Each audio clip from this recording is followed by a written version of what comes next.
بعض احباب ایک بہت اچھی بات کہتے ہیں، جیسے میں اپنے الفاظ میں اگر کہوں کہ ایسا محسوس ہوتا ہے کہ پروردگار عالم نے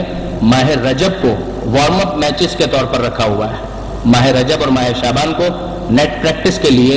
رکھا ہوا ہے، تاکہ ماہ رجب اور شعبان کے اندر نیٹ پریکٹس کر کے وارم اپ میچ کھیل کر اب اس کے بعد اگر اگلے میچز کھیل لیں اور جیت جائیں تو کپ اپنا ہو جائے گا۔ تو وہ کپ اپنا ہوگا کہ نہیں ہوگا، لیکن یہ والا کپ تو بہرحال انشاءاللہ اپنا ہو جائے گا۔ پروردگار عالم نے رجب اور شعبان کو اسی انداز سے رکھا ہوا ہے کہ ماہ رجب ہے، ماہ شعبان ہے، انسان اس میں آمادہ ہو جائے کہ جس طریقے سے اب پچھلے جیسے جو مہینے گزرتے ہیں، جیسے ماہ رمضان گزرا، اس کے بعد وہ جو عبادت کا لیول ہوتا ہے رمضان کے مہینے میں وہ پھر نیچے آنا شروع ہوتا ہے، پھر اس کے بعد شوال ذیقات جاتا ہے، جو افراد حج پر چلے گئے وہ تو پھر چارج ہو کر آ گئے، لیکن پھر افراد جو دوسرے ہیں میجورٹی وہ سب تو نہیں جا پاتے کہ محرم ہے، سفر ہے، کچھ ایکٹیویٹیز بھی پھر تھوڑا سا نیچے ہونے لگے۔ تو اب اس کے بعد کہ ماہ رمضان پھر سے آنے والا ہے، تو اس کے لیے ماہ رجب کے اندر ایک نیٹ پریکٹس سیشن پروردگار عالم نے رکھا ہے، اور صحیح معنوں میں کوالیفائنگ یعنی کیپیسٹی جس کے پاس ہوتی ہے وہ اپنے آپ کو پروف اسی کے اندر کرتا ہے، یعنی ماہ رجب اور ماہ شعبان میں اسے پروف کرنا پڑے گا کہ وہ کتنا سیریس ہے ماہ رمضان کا میچ کھیلنے کے لیے، کہ ماہ رمضان کے بارے میں وہ کتنا حساس ہے، وہ کتنا سنجیدہ ہے، وہ اسے ثابت کرنا پڑے گا ماہ رجب اور پھر باقی ماہ شعبان میں، تاکہ وہ ذہنی طور پر آمادہ ہو جائے اور پھر اس کے بعد اگلے مراحل اس کے لیے بہت آسان ہو جائیں۔ درود بھیجے محمد و آل محمد پر۔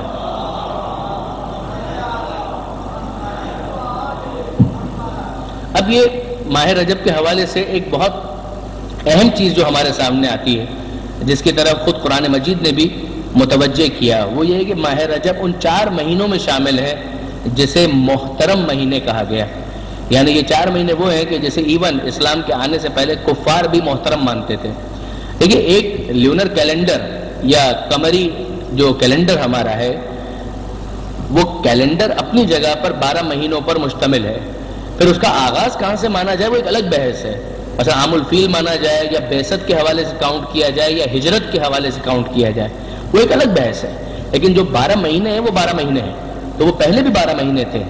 جس زمانے میں پیغمبر اکرم نے ابھی اعلان رسالت نہیں کیا تھا، اس وقت بھی یہ محرم، صفر، ربیع الاول، ربیع الثانی الی ذی الحج، اسی طریقے سے ان 12 مہینوں کو کاؤنٹ کیا جاتا تھا، اور اس میں بھی 4 مہینوں کو محترم مانا جاتا تھا کہ یہ 4 مہینے محترم ہیں۔ ان 4 مہینوں میں ایون ماہ رمضان شامل نہیں ہے۔ ماہ رمضان اپنی تمام تر عظمتوں کے باوجود، اپنی تمام تر جلالتوں کے باوجود، مگر ماہ رمضان اس میں شامل نہیں ہے، اس میں ماہ رجب شامل ہے۔ ماہ رجب، ماہ ذیقعدہ، ماہ ذی الحجہ اور ماہ محرم، کہ یہ 4 مہینے وہ ہیں کہ جنہیں محترم مہینے مانا گیا، کہ اس میں وہ لوگ بھی ایون جاہل عرب بھی جنگ و جدال سے پرہیز کرتے تھے، وہ کہتے تھے کہ نہیں، جنگ و جدال ان 4 مہینوں کے اندر ہمیں نہیں کرنا، اس کے اندر ہم تلوار نہیں اٹھائیں گے، اور اس احترام کو ایون مسلمانوں نے اسلام کے آنے کے بعد خدا کے حکم سے باقی رکھا تھا، البتہ احمقانہ نہیں، یعنی واقعاً عاقلانہ، کہ اگر کوئی تم پر حملہ کرے تو تم اپنا دفاع کر سکتے ہو، لیکن اگر تم خود اپنے طور پر جہاد ابتدائی اگر اس کا جواز بھی ہو تو بھی ان 4 مہینوں کے اندر تلوار نہیں کھینچی جائے گی، ان 4 مہینوں میں جنگ نہیں کی جائے گی۔ البتہ اگر آپ کو یاد ہو جو کچھ سالوں پہلے حزب اللہ کی جنگ ہوئی تھی، وہ بھی رجب کے مہینے میں ہوئی تھی، وہ بھی رجب کے مہینوں میں ہوئی تھی، تو اس موقع پر بھی ہم نے یہ گزارش کی تھی ایک ٹی وی چینل کے اوپر ہی کہ اگر یہ ذہن کے اندر آ جائے کہ رجب کا مہینہ جو ہے وہ تو محترم مہینہ ہے، تو اس میں جنگ کیسے ہو رہی ہے؟ کہ جنگ مسلط کی گئی ہے، جنگ خود سے نہیں کی جا رہی ہے، جنگ مسلط کی گئی ہے، حملہ غاصب کی طرف سے، حملہ جارے کی طرف سے، حملہ سامراج کی طرف سے ہوا ہے، تو دفاع نہ کرنے کا حکم نہیں دیا گیا ہے، دفاع عاقلانہ ہے، دفاع لاجیکل ہے کہ دفاع تو بہرحال کیا جائے گا، لیکن اگر خود سے حملہ کرنے کا واقعاً جینون ریزن بھی موجود ہو تب بھی تلوار کو روکا جائے گا، جنگ کا اعلان نہیں کیا جائے گا، جہاد کا اعلان اور قتال کا اعلان نہیں کیا جائے گا۔ یہ وہ حکم اسلامی ہے کہ جسے اسلام نے ان جاہل عربوں کی کچھ اچھی چیزوں کو اسلام نے مینٹین کیا۔ کیا ٹھیک ہے؟ جو اچھی چیز ہے تو ٹھیک ہے، ہمیں انسان سے کوئی اناد نہیں ہے، اگر کوئی اچھی چیز ہے تو اس کو باقی رکھا جا سکتا ہے، لہٰذا اس کو اسلام نے مینٹین کیا۔ یہ 4 مہینوں میں، رجب میں بھی، ذی القعدہ میں بھی، ذی الحجہ کے اندر اور محرم میں، جیسے کہ میں نے گزارش کی کہ کہ ایون ماہ رمضان بھی اس کے اندر شامل نہیں ہوتا۔ پھر اس کے بعد بات آتی ہے نسبت کی، یعنی یہ عجیب ہے کہ ماہ رجب، ماہ شعبان اور ماہ رمضان، اس میں آپ نے ماہ رمضان کے لیے یقیناً سنا ہوگا کہ شہر اللہ، عربی کے اندر شہر کہتے ہیں مہینے کو، کہ شہر اللہ یعنی یہ اللہ کا مہینہ ہے۔ شعبان کا مہینہ کہا کہ یہ پیغمبر اکرم کا مہینہ ہے، اور رجب کا مہینہ کہا کہ یہ اہل بیت کا مہینہ ہے۔ تو اہل بیت کا مہینہ رجب کا، شعبان کا رسول خدا کا مہینہ، اور پھر ماہ رمضان یہ اللہ کا مہینہ۔ یعنی یہ سیکوینس بھی کتنا لاجیکل لگتا ہے کہ رجب کے بعد شعبان آتا ہے، رجب کو کراس کیے بغیر شعبان نہیں آئے گا، اور شعبان کو کراس کیے بغیر رمضان نہیں آئے گا۔ تو جس طریقے سے رجب کو کراس کیے بغیر شعبان تک نہیں جا سکتے، اور شعبان کو کراس کیے بغیر ماہ رمضان تک نہیں جا سکتے، کہ اسی طریقے سے اہل بیت تک پہنچے بغیر پیغمبر اکرم تک نہیں پہنچ سکتے، اور پیغمبر اکرم تک پہنچے بغیر خدا تک نہیں پہنچ سکتے۔ یہ وہ ایک بنیادی کانسیپٹ کہ پروردگار عالم کا وہ اپنی جگہ پر، لیکن وہ معرفت کی کچھ گہرائی، حق کے معرفت تو ادا ہونا ناممکن ہے، لیکن وہ جو بنیادی جو انسان کے ذہن میں کانسیپٹ ہے، اس کانسیپٹ کو جو ڈیولپ کرنے والی بات ہے وہ کہاں سے ہوگی؟ کہ وہ اہل بیت کے ذریعے سے، اہل بیت سے پیغمبر اکرم، پیغمبر اکرم سے پھر خدا، کہ یہ ایک سیکوینس اور یہ آرڈر بنے گا۔ اچھا، یہاں پر ایک اور روایت بھی ہے، یہ تو ایک روایت ہے کہ جس کے مطابق کہ ماہ رجب کے اہل بیت کا مہینہ، کہ ماہ شعبان کا وہ پیغمبر اکرم کا مہینہ، اور ماہ رمضان کا کہ یہ خدا کا مہینہ۔ ایک اور روایت ہے جس کے مطابق کہ رجب خدا کا مہینہ، رجب خدا کا مہینہ، شعبان کا وہ پیغمبر کا مہینہ، وہ اسی طریقے سے، اور پھر اس کے بعد ماہ رمضان کا یہ امت کا مہینہ ہے، یہ امت کا مہینہ ہے۔ ماہ رجب کا اللہ کا مہینہ، شعبان کا اللہ کے رسول کا مہینہ، اور پھر ماہ رمضان امت کا مہینہ۔ آپ یوں شروع کریں یا یوں شروع کریں، کوئی خاص فرق پڑے گا نہیں۔ تو ماہ رمضان اللہ کا مہینہ اور امت کا مہینہ، شعبان پیغمبر اکرم کا مہینہ، اور ماہ رجب کا اہل بیت کا بھی مہینہ ہے اور پروردگار عالم کا بھی مہینہ ہے۔ یعنی نسبت دونوں کی طرف ہے، دونوں طرف یہ نسبت دی گئی، آل محمد کا مہینہ اور اسی طریقے سے پروردگار عالم کا مہینہ۔ تو گویا اتحاد ہے، ایسا نہیں ہے کہ یہ راستہ کسی اور طرف لے جائے گا، یہ راستہ خدا ہی کی طرف لے کر جائے گا۔ یعنی ان دونوں نسبتوں کو اگر ہم جمع کریں کہ اہل بیت کی طرف بھی نسبت دی گئی اور خدا کی طرف بھی نسبت دی گئی، مگر یہ نسبتیں خود بتاتی ہیں کہ یہ مہینہ کتنا امپورٹنٹ ہے، کہ اسے ایک طرف اہل بیت سے منسوب کیا جا رہا ہے اور دوسری طرف خود خدا سے اس مہینے کو منسوب کیا جا رہا ہے۔ اس کے بعد اگر ہم فقط مناسبتیں گننا شروع کریں کہ اس مہینے میں مناسبتیں کتنی ہیں،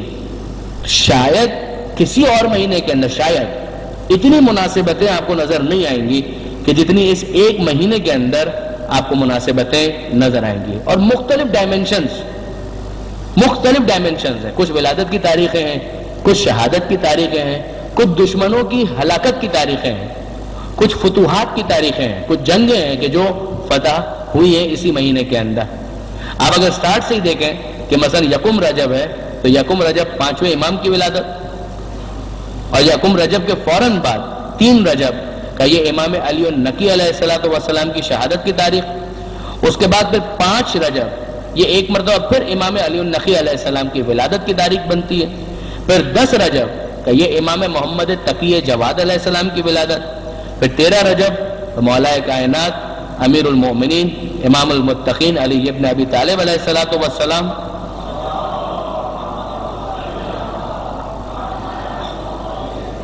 یہ مولا کی ولادت بنتی ہے۔ 7 رجب جو ہم نے مس کر دی، البتہ وہ 7 رجب ایک قول کے مطابق حضرت ابو الفضل عباس کی ولادت کی تاریخ زیادہ معتبر قول، بہرحال 4 شعبان کا ہے، لیکن 7 رجب کا بھی ایک قول موجود ہے۔ اس کے بعد پھر 15 رجب کے حوالے سے 2 ضعیف روایتیں، ایک ضعیف روایت ہمارے امام جناب زینب سلام اللہ علیہ، جناب زینب سلام اللہ علیہ کے حوالے سے یہ روایت بنتی ہے۔ ایک روایت بنتی ہے چھٹے امام کی شہادت کے حوالے سے کہ چھٹے امام کی شہادت 15 رجب کو ہوئی، البتہ ضعیف روایت ہے، زیادہ معتبر روایت جو ہے وہ 15 شوال اور پھر 25 شوال کی ہے، لیکن 15 شوال ہو یا 25 شوال، رجب کے مہینے کے اندر بھی ایک نسبت چھٹے امام کی شہادت کی موجود ہے، وہ 15 رجب کی۔ پھر اس کے بعد 15 رجب ہی کو تحویل قبلہ 2 ہجری میں جو قبلہ تبدیل ہوا ہے تو وہ کس تاریخ کو؟ 15 رجب کی تاریخ تھی جب بیت المقدس سے خانہ کعبہ کی طرف مسلمانوں کے رخ کو پھیرا گیا اور یہ کہا گیا کہ اب سے خانہ کعبہ تمہارا قبلہ قرار پایا، جہاں بھی ہو اپنا رخ مسجد الحرام کی طرف کر لو، وجوہکم شطر المسجد الحرام۔ تو وہ جو واقعہ پیش آیا کہ وہ بھی ماہ رجب کے اندر پیش آیا 15 رجب کو، اور پھر 15 رجب ہی کو دیکھیے مولا کائنات اور جناب سیدہ سلام اللہ علیہما ان دونوں کا جو نکاح ہے، درود بھیجے محمد و آل محمد پر، یہ تو ذی الحج کی ابتدا میں، لیکن جو رخصتی ہے اس میں گیپ ہے، نکاح اور رخصتی کے درمیان گیپ ہے۔ جس طریقے سے ہوتا ہے کہ نکاح کے بعد تھوڑا گیپ اور اس کے بعد رخصتی ہو، یہ خود مولا کائنات اور جناب سیدہ کی شادی میں بھی اسی طریقے سے ہوا، نکاح ہوا اور نکاح کے بعد پھر گیپ اور گیپ کے بعد پھر رخصتی ہے۔ تو یہ ذی الحجہ کے اندر نکاح ہوا اور پھر 15 رجب کو رخصتی ہوئی جناب سیدہ کی پیغمبر اکرم کے گھر سے مولا کائنات کے گھر کی طرف۔ پھر اس کے بعد 21 اور 22 رجب یہ 2 تاریخیں وہ ہیں کہ جن میں بعد کے بہت سے بڑے بڑے نام، وہ خیبر کے میدان میں جو بھاگ کر آنے کا واقعہ ہے کہ فتح نہیں کر پائے اور ہزیمت اٹھانی پڑی، وہ 21 اور 22 رجب 7 ہجری، یہ بھی رجب ہی کے مہینے کے اندر ہوا۔ اور اس کے بعد 23 رجب کو پیغمبر اکرم نے یہ اعلان کیا لَأُوتِيَنَّ الرَّایَةَ غَدًا رَجُلًا کَرَّارًا غَیْرَ فَرَّارٍ، کہ کل میں علم اس کو دوں گا جو مرد ہوگا، رجل ہوگا، کرار ہوگا، فرار نہیں ہوگا، فرار اختیار کرنے والا نہیں ہوگا، یحب اللہ ورسولہ ویحبہ اللہ ورسولہ، وہ اللہ اور اس کے رسول سے محبت کرتا ہوگا، اللہ اور اس کے رسول اس سے محبت کرتے ہوں گے، اور اس وقت تک پلٹ کر نہیں آئے گا جب تک فتح مند نہ ہو جائے۔ تو یہ واقعہ پیش آیا 23 رجب کو، اور پیغمبر اکرم نے یہ اعلان کیا کہ کل میں علم اس کو دوں گا۔ 24 رجب کو پیغمبر اکرم نے علم مولا کائنات کو دیا، اور 24 رجب 7 ہجری کو خیبر کو فتح کیا گیا۔ تو یہ بھی واقعہ جو 7 ہجری کا ہے مگر مہینہ رجب ہی کا قرار پاتا ہے۔ 22 رجب کو مرگ امیر شام، جس کی مناسبت سے بہرحال اس مناسبت سے کسی بھی مناسبت سے بہرحال وہ جو کنڈوں وغیرہ کا سلسلہ بھی ہوتا ہے اور نیاز وغیرہ کا سلسلہ بھی ہوتا ہے، وہ بھی اپنی جگہ پر اگر اباحت کے ساتھ مباح کی نیت سے کیا جائے تو کوئی اشکال کوئی حرج اس کے اندر نہیں ہے۔ پھر 25 رجب 183 ہجری 7ویں امام موسی کاظم علیہ السلام کی شہادت کی تاریخ ہے۔ ہارون رشید کے زہر کے اثر سے ہمارے 7ویں امام کی شہادت ہوئی۔ پھر 26 رجب 10 بعثت کے 10ویں سال، ایک قول کے مطابق حضرت ابو طالب کی شہادت وفات، شیب ابی طالب میں جو 3 سال گزارے ہیں اور ویسے ہی بڑھاپا اور سن اتنا زیادہ ہو چکا، تو اسلام کے اس محسن عظیم کی تاریخ وفات بھی ایک قول کے مطابق، البتہ اس میں روایتوں کا اختلاف ہے، البتہ ایک قول کے مطابق 26 رجب کو حضرت ابو طالب کی وفات ہوئی۔ پھر 27 رجب کی شب اور 27 رجب کا دن،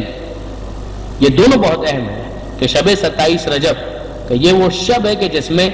سبحان الذی اسری بعبدہ لیلا من المسجد الحرام الی المسجد الاقصی الذی بارکنا حولہ لنریہ من آیاتنا، کہ بے عیب وہ ذات کہ جو اپنے بندے کو ایک ہی رات میں مسجد حرام سے مسجد اقصی تک لے گئے، لنریہ من آیاتنا، تاکہ اسے اپنی نشانیاں دکھا سکے۔ یہ معراج کا واقعہ ایک قول قوی کے مطابق کہ شب 27 رجب یہ واقعہ پیش آیا، اور پھر 27 رجب کا دن غار حرا میں پیغمبر اکرم پر وحی اول کا نزول کہ اقرأ بسم ربک الذی خلق خلق الانسان من علق اقرأ وربک الاکرم الذی علم بالقلم علم الانسان ما لم یعلم۔ تو یہ جو پہلی 5 آیتیں نازل ہوئی، بعثت کا آغاز ہوا، اعلان رسالت ہوا، یہ 27 رجب کے دن یہ واقعہ پیش آیا جب پیغمبر اکرم 40 سال کے ہو چکے تھے۔ اعلان رسالت، ورنہ نبی اور نبوت تو کنت نبیا و آدم بین الماء والطین، کہ میں اس وقت بھی نبی تھا جب آدم مٹی اور پانی کے درمیان تھے۔ 28 رجب اس اعتبار سے بہت اہم تاریخ ہے، یہ وہ تاریخ ہے جب آل محمد کا قافلہ مدینہ منورہ سے نکلا اور بالآخر کربلا پہنچ کر جام شہادت نوش کیا۔ مکہ معظمہ میں رکے، پھر مکہ معظمہ سے کوفہ کی طرف متوجہ ہوئے اور راستے میں کربلا پہنچے، اور کربلا میں وہ سانحہ عظیم پیش آیا۔ اسی مہینے کے اندر بعض اور امپورٹنٹ تاریخیں بھی بتائی گئی ہیں، البتہ چونکہ بہت زیادہ تحقیقی مواد نہیں تھا لہٰذا میں اس کو کوٹ نہیں کر رہا، لیکن ایک شخصیت کے بارے میں تو تقریباً یقین جیسا ہے کہ وہ اسی مہینے میں پیدا ہوئے، البتہ ان کی بھی تاریخ نہیں معلوم لیکن مہینہ رجب کا تھا، اور وہ جناب علی اصغر علیہ السلام جو کربلا کے ننھے شہید کا، ان کی ولادت بھی ماہ رجب ہی کے اندر ہوئی 60 ہجری میں، اس لیے کہ جب کربلا پہنچے تو 6 مہینے کے تھے، ماہ رجب میں جب یہ قافلہ چل رہا تھا تو اس وقت چند دنوں کے تھے۔ تو اس اعتبار سے اگر آپ دیکھیں تو اندازہ ہوتا ہے کہ کتنا زیادہ مناسبتوں کا اہتمام ہے اس ایک مہینے کے اندر، ماہ رجب کے اندر، یعنی بہت زیادہ مناسبتیں اس مہینے کے اندر، ولادتیں آپ کو اس میں ملیں گی بے شمار معصومین کی، شہادتیں بھی 2-3 آپ کو ملیں گی اس مہینے کے اندر، اسی طریقے سے تحویل قبلہ اور دوسرے واقعات اور خیبر کی فتح وغیرہ یہ سب بھی اس مہینے کے اندر ہوا۔ اس اعتبار سے واقعاً بڑی مرکزی اہمیت کا مہینہ بن جاتا ہے ماہ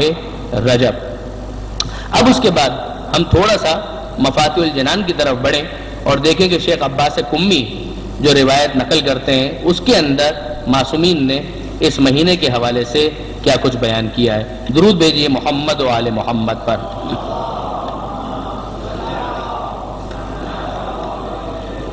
یہ بات ذہن میں رکھنے کی ہے کہ معصومین نے جو کچھ بیان کیا ہے مختلف مہینوں کے حوالے سے وہ اتنا زیادہ ہے کہ اسے کسی ایک کتاب کے اندر جمع نہیں کیا جا سکتا، یعنی بہت ساری کتابیں اس حوالے سے اویلیبل ہیں کہ خود ماہ رجب کے بارے میں، ماہ شعبان کے بارے میں، رمضان کے مہینے کے بارے میں، دعاؤں کے بارے میں اتنا لٹریچر ہے کہ مفاتیح الجنان بہت مشہور کتاب ہے، لیکن ایسا نہیں کہ صرف یہی ایک کتاب ہے کہ جس کے اندر ان اعمال وغیرہ کو جمع کیا گیا ہے، بلکہ دیگر کئی کتابیں ہیں۔ اگر میں غلطی نہیں کر رہا ہوں تو شیخ صدوق نے مستقل ایک کتاب لکھی ہے ان 3 مہینوں کے فضائل کے بارے میں، رجب، شعبان اور ماہ رمضان۔ اس کے علاوہ بھی اگر ہم مختلف دوسری کتابوں کو دیکھتے ہیں تو اس کے اندر زیارتوں کے بارے میں، دعاؤں کے بارے میں بہت مواد آل محمد سے ہم تک پہنچا ہے۔ خصوصیت کے ساتھ ماہ رجب کے بارے میں شیخ عباس قمی کے ارشاد فرماتے ہیں کہ رجب کے مہینے کے اعمال اور فضیلت میں یہ فصل ہے، یعنی یہ والا جو چیپٹر ہے ہمارا، یہ رجب اور شعبان کے مہینے کی فضیلت کے بارے میں ہے۔ فرماتے ہیں جاننا چاہیے کہ رجب اور شعبان اور رمضان کے مہینے کافی فضیلت والے ہیں اور ان کی فضیلت میں بہت روایات وارد ہوئی ہیں، بلکہ جناب رسول خدا صلی اللہ علیہ وآلہ وسلم سے روایت ہے۔ اب یہ وہی روایت جو میں آپ کی خدمت میں عرض کر چکا ہوں کہ رجب کا مہینہ اللہ کا بہت بڑا مہینہ ہے اور کوئی مہینہ بھی اس کے احترام اور فضیلت کو نہیں پہنچ سکتا۔ کافروں سے لڑائی اس مہینے میں حرام ہے، جس کی تشریح میں نے گزارش کی۔ رجب اللہ کا مہینہ، شعبان میرا مہینہ اور رمضان المبارک میری امت کا مہینہ ہے۔ جو شخص رجب کے ایک دن روزہ رکھے گا اللہ کی بہت بڑی خوشنودگی کا مستحق ہوگا۔ اب آپ دیکھیں گے کہ روزے کے حوالے سے کتنی تاکید، بار بار تاکید آئے گی، روزہ روزہ روزہ روزہ، کہ یہ ماہ رجب کا روزہ، ماہ رجب کا روزہ، اور اس کی وجہ ثواب، پروردگار عالم کا قبول کرنا، پروردگار عالم کا راضی ہونا، جنت میں یہ مل جائے گا وہ مل جائے گا، اتنے انسینٹیوز بیان کیے گئے، وجہ سمجھ میں آتی ہے کہ گویا ذہنی طور پر آمادہ کیا جا رہا ہے کہ ماہ رجب میں انسان روزے رکھے، ثواب بھی حاصل کرے اور اپنے آپ کو تیار کرے ماہ رمضان کے لیے، تاکہ ماہ رمضان میں اچانک روزوں کا سامنا نہ کرنا پڑے۔ ماہ رجب ہی کے اندر انسان اتنا تیار ہو چکا ہو کہ پھر اگر ماہ رمضان میں روزہ وہ رکھے تو اسے خستگی کا احساس اتنا زیادہ نہ ہو۔ ظاہر ہے کہ practice makes a man perfect, perfection کی طرف انسان جانے لگتا ہے۔ فرماتے ہیں رجب کے ایک دن جو بھی روزہ رکھے گا وہ اللہ کی بہت بڑی خوشنودگی کا مستحق ہوگا اور اللہ کا غضب اس سے دور ہوگا اور جہنم کے دروازوں میں سے ایک دروازہ اس پر بند کر دیا جائے گا۔ 7ویں امام کی روایت کہ جو شخص رجب میں سے ایک دن روزہ رکھ لے تو اس سے جہنم کی آگ 1 سال کے رستے کے اندازے کے برابر دور ہو جائے گی، اور جو شخص 3 دن روزہ رکھ لے ماہ رجب میں تو اس پر جنت واجب ہو جائے گی۔ پیغمبر اکرم فرماتے ہیں کہ جنت میں ایک نہر کا نام ہے رجب جنت میں ایک نہر کا نام ہے جو دودھ سے زیادہ سفید اور شہد سے زیادہ شیریں ہے. جو شخص اس کے ایک دن میں روزہ رکھے تو وہ ضرور اس نہر سے پانی پیے گا. یعنی ماہ رجب میں روزہ رکھو، نہر رجب سے استفادہ کرو. یہ ایک طرح سے مارکیٹنگ والا انداز ہے. آپ اگر ایمانداری کی بات دیکھیں کہ پروردگار عالم اگر وہ ایڈورٹائزمنٹ کیمپین جس طریقے سے چلتی ہے کہ کیا آپ چاہتے ہیں کہ جنت کی نہر رجب سے استفادہ کریں، اس سے آپ پانی پینا چاہتے ہیں؟ اگر آپ پینا چاہتے ہیں تو بسم اللہ، یہ ماہ رجب آ گیا، اس کا روزہ رکھیے، وہاں پر آپ کو پاس دے دیا جائے گا، دکھا کر آپ پانی پی سکتے ہیں. پاس بھی دکھانے کی ضرورت نہیں ہے، ملائکہ کے پاس تو سب چیزیں کمپیوٹرائز جب ہمارے پاس ہو سکتی ہیں تو وہاں پر سب چیزیں بالکل فیڈڈ موجود ہیں، کسی قسم کی الگ سے پاس کی ضرورت بھی نہیں ہے. البتہ یہ ہے اپنی جگہ پر، یہ تو بات یعنی تھوڑا سا عذرائے مزاح آ گئی، ورنہ بعض روایتوں کے اندر ہے کہ جب تک مولا کائنات کی طرف سے کسی کے پاس جواز موجود نہ ہو، جواز یعنی پاسپورٹ، جس کو آج بھی عرب کہتے ہیں جواز السفر، یعنی سفر کا جواز یعنی پاسپورٹ کا، وہ نہ ہو تو اسے جنت میں داخلہ نہیں مل پائے گا. تو وہ ایک دوسرا ایک اینگل ہے جو ہمارے سامنے آتا ہے. فرماتے ہیں کہ یہ ایک نہر کا نام ہے جو دودھ سے زیادہ سفید اور شہد سے زیادہ شیریں ہے. جو شخص اس کے ایک دن میں روزہ رکھے تو وہ ضرور اس نہر سے پانی پیے گا. چھٹے امام فرماتے ہیں کہ پیغمبر اکرم نے کہا کہ رجب کا مہینہ میری امت کے لیے استغفار کا مہینہ ہے. اس مہینے میں بہت زیادہ گناہوں سے معافی مانگو کیونکہ خداوند بخشنے والا مہربان ہے. اور رجب کو اسب بھی کہتے ہیں کیونکہ اللہ کی رحمت اس مہینے میں میری امت پر زیادہ برستی ہے. اس کو بعض علماء نے سمجھاتے ہوئے یہ ارشاد فرمایا کہ جس طریقے سے ایک تو ہوتا ہے کہ کبھی آپ ڈراپر کے ذریعے سے پانی ڈالیں تو ایک قطرہ، دو قطرہ، تین قطرہ، 5 قطرے، 10 قطرے، 15 قطرے، اس طریقے سے گرے گا. اور ایک یہ ہے کہ نہیں، آپ اوپر سے بالٹی کو انڈیل دیں تو وہ ایک دم موسلا دھار جو بارش ہوتی ہے کہ وہ یہ اس میں ڈرزل کے اندر، یا کیا اس کو کہتے ہیں، میں اگر بھول رہا ہوں لفظ اس کے لیے، بوندا باندی، ایک بوندا باندی والی کیفیت ہوتی ہے اور ایک موسلا دھار بارش ہوتی ہے. کہ عام مہینوں میں بھی پروردگار عالم کی رحمت برستی ہے، مگر وہ پروردگار عالم کی رحمت اگر بوندا باندی کے انداز میں برستی ہے تو رجب کے مہینے میں موسلا دھار بارش کی صورت میں برستی ہے کہ جس کے بعد یعنی ہر طرف جل تھل ہو جائے تو وہ والی کیفیت پیدا ہو جاتی ہے. فرماتے ہیں کہ اس میں میری امت پر رحمت بہت زیادہ برستی ہے. تم بہت زیادہ اس مہینے میں یہ پڑھا کرو کیا کہ استغفر اللہ واسألہ التوبہ، کہ یہ تو پہلا عمل جو اسی روایت کے اندر معصوم نے ارشاد فرمایا، استغفر اللہ واسألہ التوبہ، کہ میں اللہ سے استغفار کرتا ہوں اور اس سے توبہ کا سوال کرتا ہوں کہ مالک میں تیری بارگاہ میں پلٹ کر آنا چاہتا ہوں. توبہ یعنی پلٹ کر آنا، کہ مالک میں تیرا بننا چاہتا ہوں اور میں تجھ سے استغفار کرتا ہوں. تو جملہ بہت سادہ ہے کہ یہ جملہ گویا ایک طرح سے مسلسل تکرار والا جملہ بن جائے، استغفر اللہ واسألہ التوبہ، یہ والا جملہ کا بہت زیادہ یہ کہا کرو. شیخ عباس گمی آگے لکھتے ہیں کہ ابن بابوی نے معتبر سند سے سالم سے روایت کی ہے کہ اس نے کہا کہ میں رجب کے آخر میں، رجب کے بالکل اختتام پر چھٹے امام کی خدمت میں حاضر ہوا. جب حضرت کی نظر مبارک مجھ پر پڑی تو آپ نے فرمایا، ابھی جملہ آپ دیکھیں، یعنی امام کا سوال کرنا، آپ امام سوال کر رہے ہیں، سوال کیا ہے؟ کیا تم نے اس مہینے میں روزہ رکھا؟ یعنی کہ باقاعدہ اصرار کے ساتھ یہ سوال، کیا تم نے اس مہینے میں روزہ رکھا؟ یہ ایسا ہے کہ یعنی اگر نہیں رکھا ہے تو تم نے بہت بڑی چیز مس کر دی. اگر نہ بھی کہتے امام تو سمجھ میں آ رہی تھی بات، یعنی وہ کہ کہیں بہت بڑا میلہ لگا ہو، 80-90% کوئی ڈسکاؤنٹ مل رہا ہو، 100 روپے کی چیز 10 روپے مل رہی ہو، اور آپ کو اپنا کوئی دوست نظر آئے اور آپ اس کو ارے بھائی تم وہاں گئے تھے، یا اس کو مس تو نہیں کر دیا تم نے، وہ والا جو انداز ہوتا ہے وہ انداز یہاں پر نظر آ رہا ہے. امام فرماتے ہیں کہ کیا تم نے اس مہینے میں روزہ رکھا؟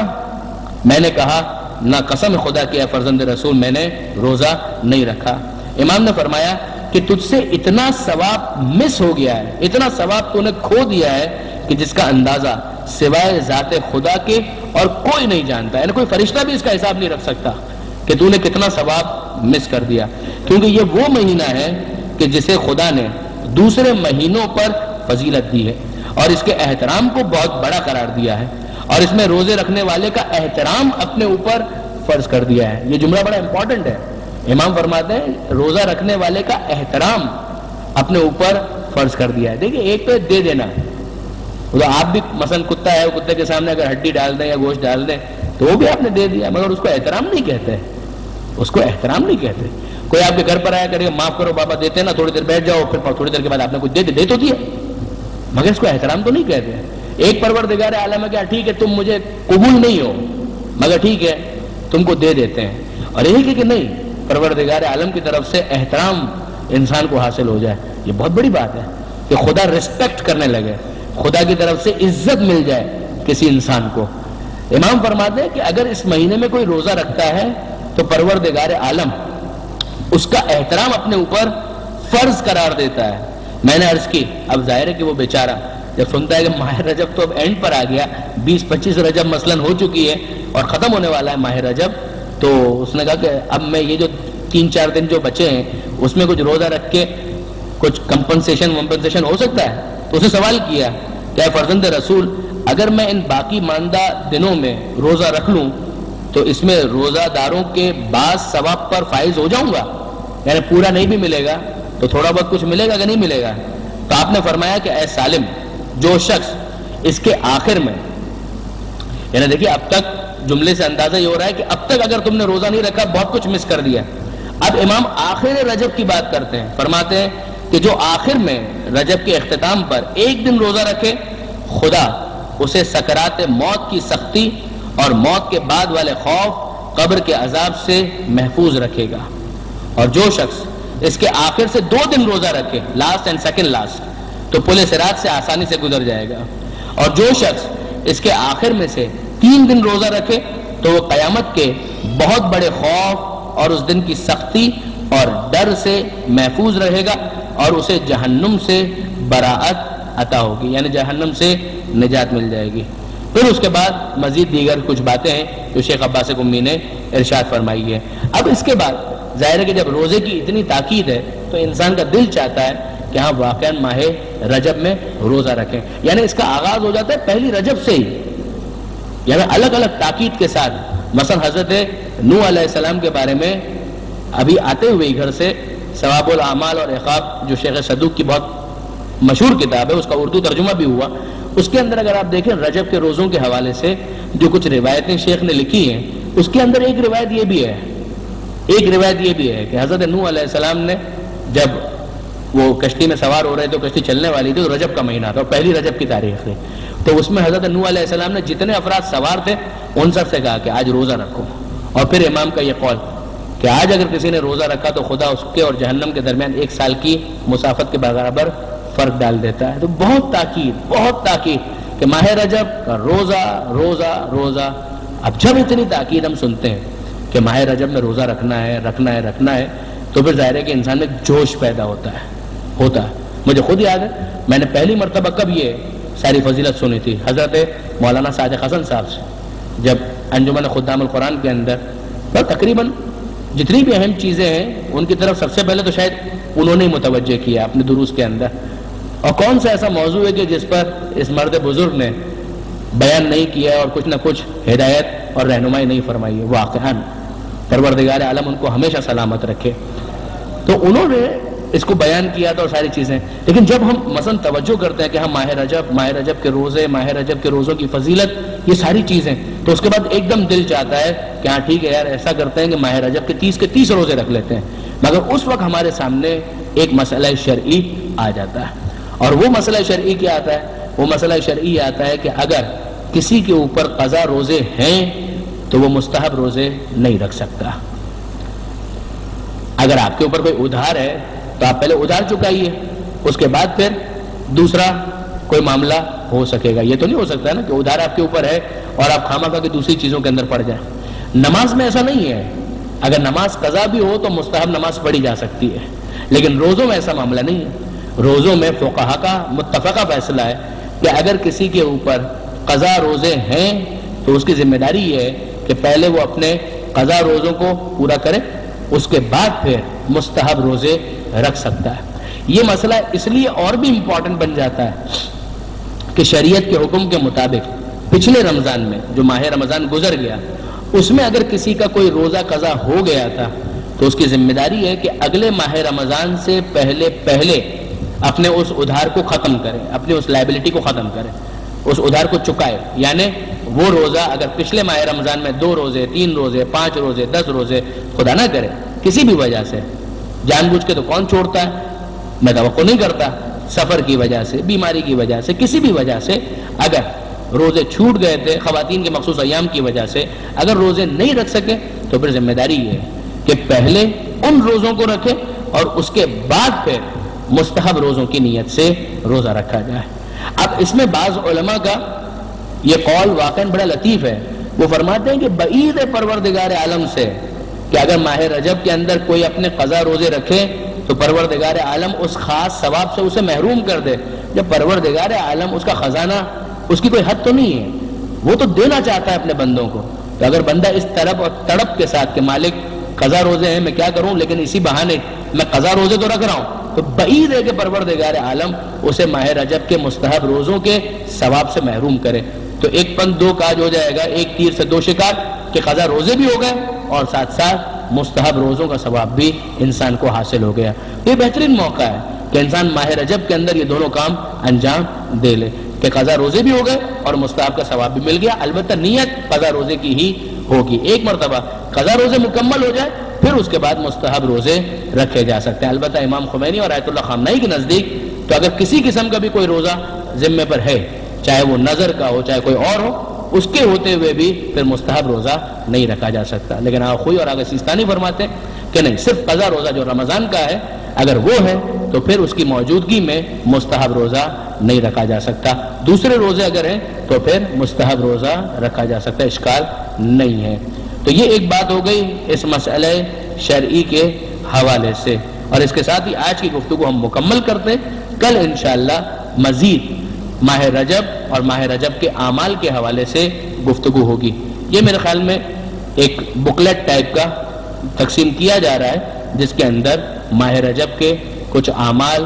درج کیے گئے ہیں. زیادہ تر یہ مفاتیح الجنان ہی سے لیے گئے اور اچھی کوشش ہے، 6-7 صفحے کے اندر ہے. کئی مرتبہ ایسا ہوتا ہے کہ مفاتیح کو ہولڈ کرنا تھوڑا سا بھاری لگتا ہے، لیکن یہ اگر جیب میں بھی ہو تو اگر آپ آفس میں ہیں کہیں بھی ہے کوئی ٹائم ملتا ہے، بس میں جا رہے ہیں گاڑی میں جا رہے ہیں، نہیں گاڑی میں جا رہے ہیں اور ڈرائیو کر رہے ہیں تو مت پڑھیے گا، لیکن اگر کوئی اور ڈرائیو کر رہا ہے اور آپ کے لیے موقع ہو تو آپ اس کا مطالعہ کر سکتے ہیں. ویسے ہی بیٹھے ہوئے کسی کا انتظار کر رہے ہیں، جیب میں یہ پرچہ نکالا کہ ماہ رجب کے کچھ اعمال اس کے اندر لکھے ہوئے ہیں تو اسے اس کے اندر پڑھا جا سکتا ہے. جی آج نہیں دے رہے،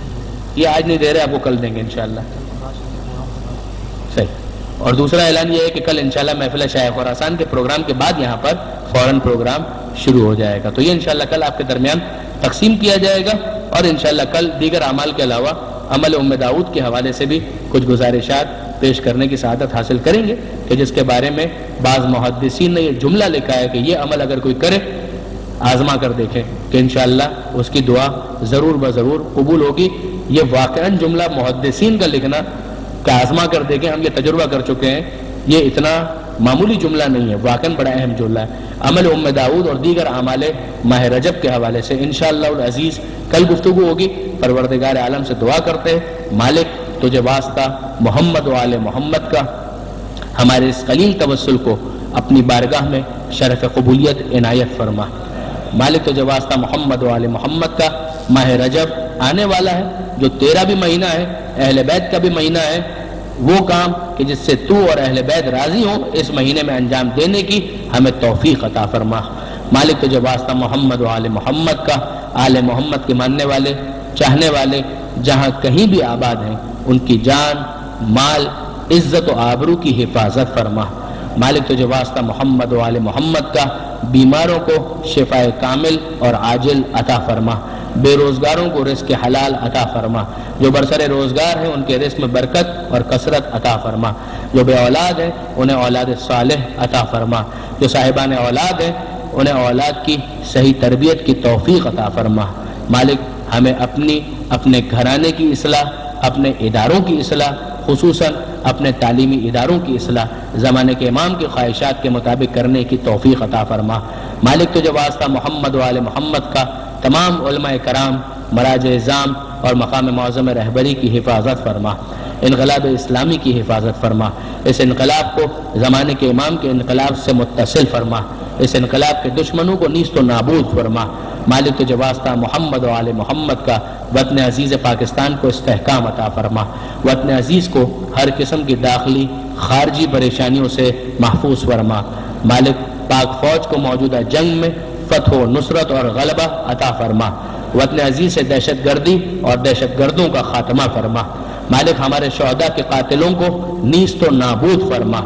مالک ہمارے شہداء کے درجات بلند ہیں، انہیں بلند تر فرما۔ مالک پاک فوج کے شہداء کی شہادت کو اپنی بارگاہ میں قبول فرما۔ مالک تجھے واسطہ محمد و آل محمد کا ظالموں اور ظلم کے خاتمے کے لیے امام زمانہ کے ظہور میں تعجیل فرما، ہمیں ان کے آوان و انصار میں شمار فرما۔ ربنا تقبل منا انک انت السمیع العلیم وتب علینا انک انت التواب الرحیم۔ اللجن اللجن يا مولا اللجن اللجن اللجن اللجن اللجن اللجن اللجن يا صاحب السماء اللجن